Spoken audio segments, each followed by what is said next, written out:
एक समय की बात है, प्राचीन भारत में, जहां एक राजकुमार था जिसका नाम सिद्धार्थ गौतम था।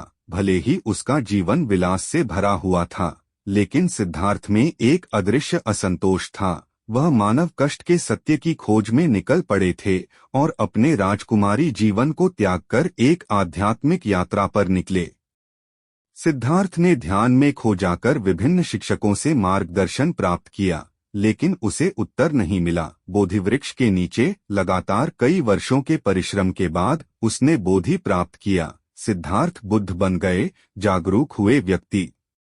उन्होंने 4 आर्य सत्यों की शिक्षा दी: कष्ट का अस्तित्व, इसका कारण, तृष्णा और अज्ञान, निर्णायक समाप्ति की संभावना, और कष्ट के समाप्ति की दिशा में 8 फोल्ड पथ। बुद्ध की शिक्षाएं फैलीं, जिससे अनगिनत लोगों ने जागरूकता और पुनर्जन्म के चक्र से मुक्ति की ओर बढ़ने का मार्ग अपनाया।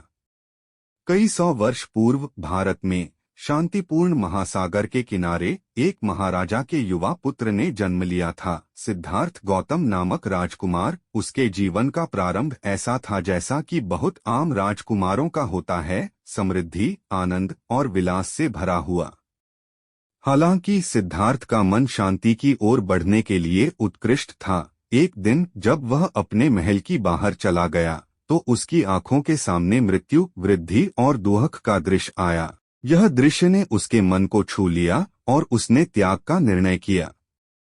सिद्धार्थ ने संसार के असली सत्य की खोज में अपने सुखद राजकुमारी जीवन को छोड़ दिया। वह एक साधु बनकर महान अनुभवों की ओर बढ़ा, परंतु उसे अभी भी चाहिए था अंधीकृत जीवन का सत्य।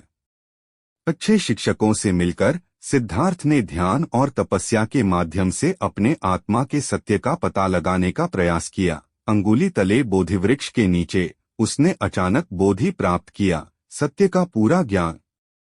उसका नाम बुद्ध बन गया, जिसका अर्थ है जागरूक या बोधिसत्व। उन्होंने अपने उद्घाटन भाषण में 4 आर्य सत्यों का उपदेश दिया, जिनमें जीवन के कष्ट की सत्यता, उसके कारणों की समझ, उनके समाप्ति की संभावना और उनके समाप्ति के मार्ग का विवेचन था।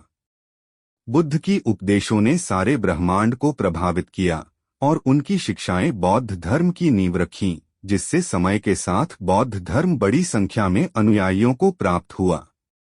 उम्मीद करते हैं कि यह लेख महात्मा बुद्ध की जीवनी आपको अवश्य ही पसंद आई होगी।